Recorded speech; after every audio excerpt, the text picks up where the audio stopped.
Août 1991, circuit de Spa-Francorchamps en Belgique, un gamin de 22 ans s'installe dans le cockpit d'une monoplace verte et jaune. Il n'a jamais roulé sur ce circuit, il a disputé aucun Grand Prix et son patron, Eddie Jordan, ne savait même pas qu'il était son manager avant qu'il l'ait appelé. Ce week-end-là, ce jeune inconnu bat son coéquipier, un pilote expérimenté de 160 Grands Prix, de 9 dixièmes en qualification. Toute la pit lane de la F1 retient alors son souffle. Ce gamin, c'est Michael Schumacher. Et l'écurie qui venait de changer l'histoire de la F1, c'est Jordan Grand Prix. Mais l'histoire de Jordan Grand Prix, c'est bien plus que Michael Schumacher. C'est l'histoire d'un Irlandais charismatique qui a bâti avec presque rien un berceau à champions. Une écurie qui a révélé des noms comme Barrichello, Irvine, Fichella ou encore Frentzen, également Ralf Schumacher, et qui vit encore aujourd'hui avec un autre nom et à Silverstone. Aujourd'hui, on raconte cette histoire depuis le début. Alors si cette vidéo te plaît, n'hésite pas à liker et à t'abonner, ça fait super plaisir. C'est parti.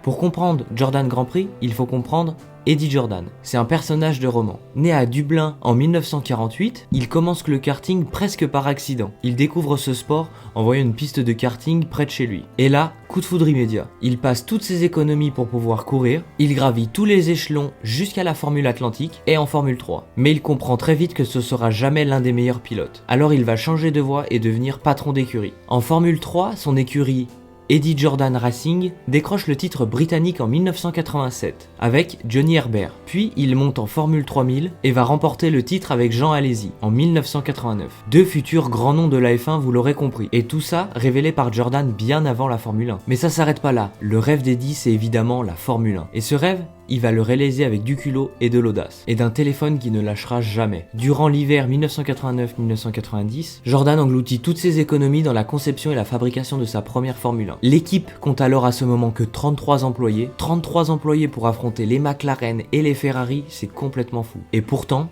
ça marche. Jordan fait alors son entrée en Formule 1 au Grand Prix des États-Unis en 1991, avec comme pilote Andrea Cesaris et Bertrand Gachot. La voiture, la Jordan 191, est belle, équilibrée et bien conçue. Et dès les premières courses, la voiture va impressionner. Alain Prost lui-même, 5 fois sur le podium à l'époque, dira que Jordan est une voiture impressionnante et qu'il faut suivre. Mais le vrai tournant arrive au Grand Prix de Belgique. Bertrand Gachot, le pilote titulaire, vient d'être condamné à 18 mois de prison à Londres pour avoir aspergé de gaz poivré un chauffeur de taxi après une altercation. Jordan se retrouve alors sans pilote à une semaine du Grand Prix. Le manager Will Webber téléphone à Eddie Jordan et va lui annoncer qu'il a l'homme idéal. Eddie Jordan demande alors qui est-ce et Webber va alors lui répondre Michael Schumacher. Jordan va dire ouais, connais pas. Il lui demande s'il a déjà alors roulé à Spa. Webber va alors lui mentir et lui dire oui, une centaine de fois. Mais bon, ça, il l'avouera, mais bien plus tard. En réalité, Schumacher n'a jamais mis les pieds à Spa. Il découvre le circuit le jeudi à vélo. Et le lendemain, en qualification, il colle 9 dixièmes de seconde à son coéquipier, qui avait disputé lui 160 Grands Prix. Sa performance est perçu comme le meilleur débutant depuis Ayrton Senna. Hélas, il va abandonner dès le premier tour pour casse mécanique. Flavio Briatore et Benetton l'a vu et il le débauche alors immédiatement. Jordan va alors terminer cette saison 5e parmi 18 écuries. Pour une équipe née de rien, c'est extraordinaire. Ce qui rend Jordan unique dans l'histoire, c'est son talent pour dénicher et former des jeunes pilotes F1. On a d'abord Rubens Barrichello, qui arrive chez Jordan en 1993. Il est brésilien, il a 20 ans. Il est considéré à ce moment-là comme l'un des plus grands espoirs de la F1. En 1994, il survit à un début dramatique au Grand Prix du Pacifique au Japon, pour remonter à la 8e place. Et il va même remonter jusqu'à la 3e place, offrant à Jordan son tout premier podium en Formule 1. La même année, il frôle la mort, lors d'un accident terrifiant à Imola. Sa voiture fait plusieurs tonneaux, il s'en sort miraculeusement. Au Grand Prix de Spa en Belgique, c'est lui qui va permettre à Jordan d'obtenir sa première pole position, grâce à une stratégie très audacieuse de l'écurie sur piste humide. Barrichello restera alors chez Jordan jusqu'en 1997. Il partira ensuite chez Stewart, puis Ferrari, où il deviendra vice-champion du monde et comptera 11 victoires. Et il a commencé où ? Chez Jordan. Ils lui auront donc tout appris. Ensuite, on a Eddie Irvine. Il arrive en 1993, il va faire ses débuts au Grand Prix du Japon. Lors de sa première course, il va finir 6ème. Et s'illustre car il se frotte à Ayrton Senna. Le triple champion du monde alors agacé de s'être fait déborder par un débutant, il va lui mettre une gifle à la fin du Grand Prix. Irvine va alors devenir la une des journaux du monde entier, pas mal pour un premier Grand Prix. Irvine reste chez Jordan jusqu'en 95, après il part chez Ferrari, où il terminera vice-champion à un cheveu d'être champion du monde. Ensuite on a Ralf Schumacher, le petit frère de Michael Schumacher arrive chez Jordan en 97. Il est talentueux, rapide, parfois imprévisible. Il monte sur le podium dès sa première saison en Argentine, tandis que son coéquipier Fichella termine 3e au Canada. Ralph sera ensuite recruté par Williams, où il va remporter 6 grands prix. Ensuite, on a Giancarlo Fichella. L'Italien est l'un des chouchous des tifosi. Vif, technique et attachant, il fait 2 passages chez Jordan, en 97 et entre 2002 et 2003. En 97, qualifié en première ligne à Hockenheim, il mène la course pendant 7 tours, avant d'être stoppé net par une crevaison, perdant une victoire qui pourtant était belle et méritée. Il se consolera avec une 2e place à Spa. En 2003, il va réaliser l'exploit de sa vie. Lors d'une course arrêtée prématurément au Brésil, la victoire d'abord attribuée à Raikkonen lui est rendue 4 jours plus tard, car il était en tête au moment du drapeau rouge. Et ça va être la dernière victoire dans l'ère Jordan. Ensuite, on a, désolé pour la prononciation, Heinz Harald Frentzen. En 99, Jordan connaît sa meilleure saison avec lui. Il offre à l'écurie 2 victoires, une en France et une en Italie, et termine 3e du championnat pilote. Jordan est alors 3e au classement. On se dit tous alors que la prochaine étape est logique, le titre mondial constructeur. Mais ça, écoutez, on ne le saura jamais vraiment.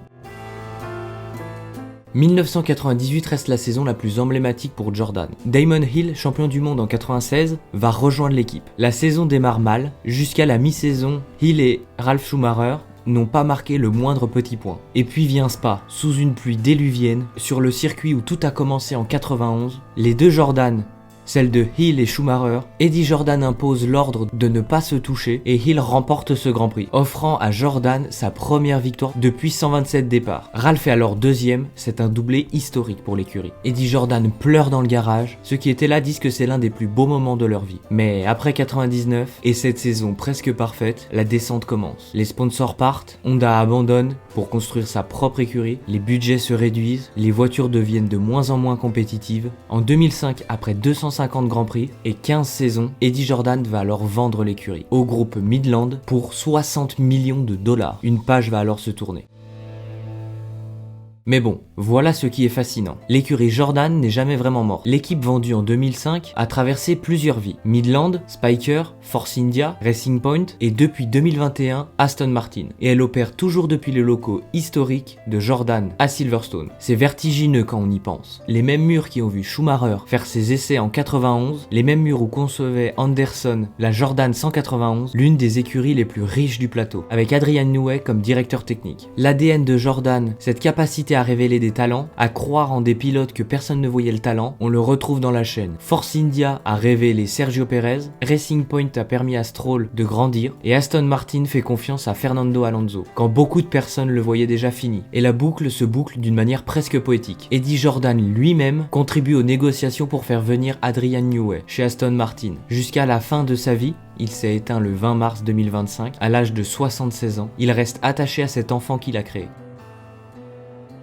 Jordan Grand Prix, c'est l'histoire d'un homme qui n'avait rien, pas d'argent, pas de réseau, pas d'usine, et qui a osé défier les plus grandes équipes du monde. C'est l'histoire d'une voiture jaune qui a découvert les plus grands noms de l'histoire, Barrichello, Irvine, Fichella, Schumacher, Frentzen, et c'est l'histoire d'un héritage qui, contre toute attente, survit encore. Parce que quelque part à Silverstone, dans une usine transformée et agrandie, un peu de cet esprit irlandais de 1991 continue de vivre. Eddie Jordan disait alors souvent « On n'a jamais eu l'argent, mais on a toujours eu quelque chose de mieux, le talent et le courage d'y croire ». Ce n'est donc pas un mauvais résumé pour un berceau de champion. Donc voilà, c'est tout pour cette vidéo, j'espère qu'elle vous aura plu. Si c'est le cas, n'hésite pas à liker, à partager et à commenter comme d'habitude, ça fait super plaisir.